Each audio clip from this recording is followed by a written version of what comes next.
3 questions à Corinne Thiérache. Bonjour. Bonjour. Vous êtes associée au sein du cabinet d'avocats d'affaires Allerion. Vous assumez la responsabilité des départements droit, des technologies et du numérique et aussi de la propriété intellectuelle. On va parler ensemble de ce nouveau cadre légal qui a été adopté par l'Union européenne pour le transfert des données vers les États-Unis.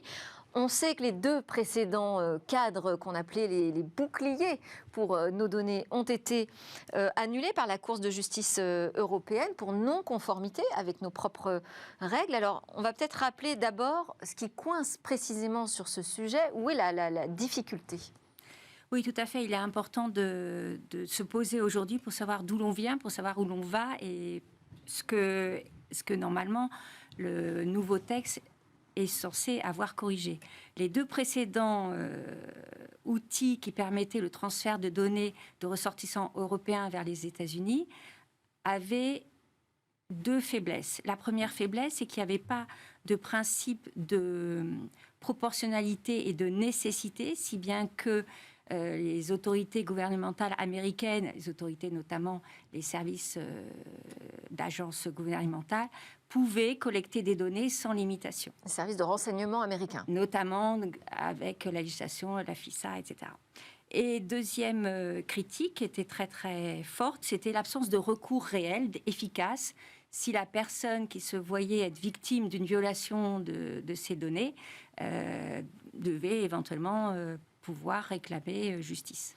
Donc, on voit la complexité de ce sujet, parce que ça voudrait dire qu'il faudrait changer les lois américaines pour être en conformité avec les nôtres. Mais bon, alors là, quelles sont ces nouvelles garanties qui sont apportées par les États-Unis dans ce nouveau cadre légal ? Alors, il faut bien noter que quand même l'invalidation du précédent bouclier, comme vous le rappeliez, donc, date déjà de juillet 2020. Donc, depuis juillet 2020, les acteurs économiques étaient en difficulté.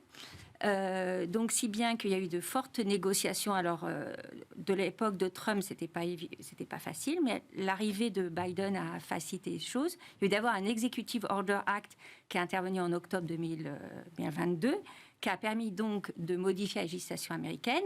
Et c'est dans ce contexte-là que le Data Privacy Framework est intervenu. Et il retouche 2 aspects de la législation américaine.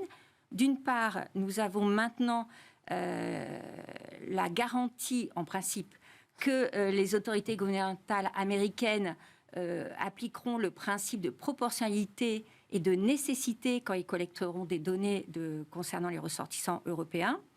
Et deuxième garantie, le fait que maintenant, il y a une nouvelle cour qui a été créée pour justement s'assurer du respect de la protection des données à caractère personnel. Alors, troisième, donc dernière question.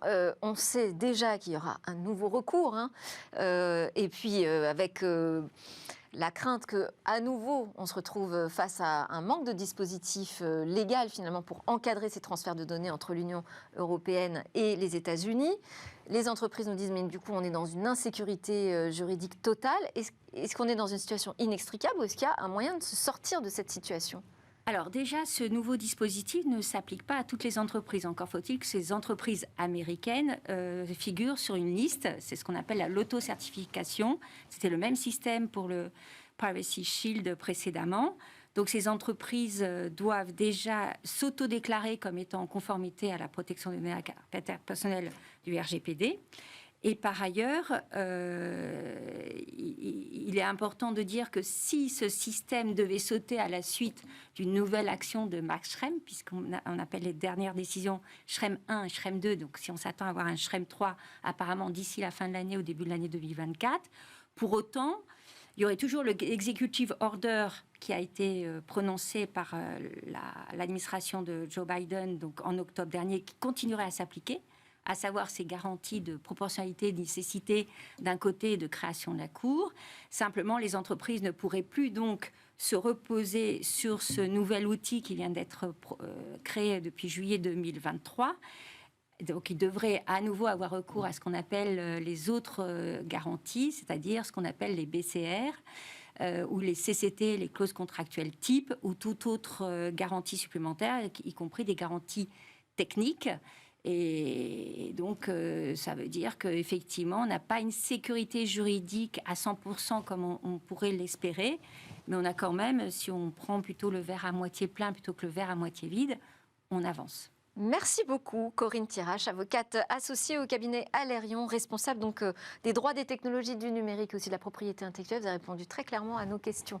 À suivre dans Smart Tech, c'est l'heure de répondre cette fois à vos questions sur le Data Act.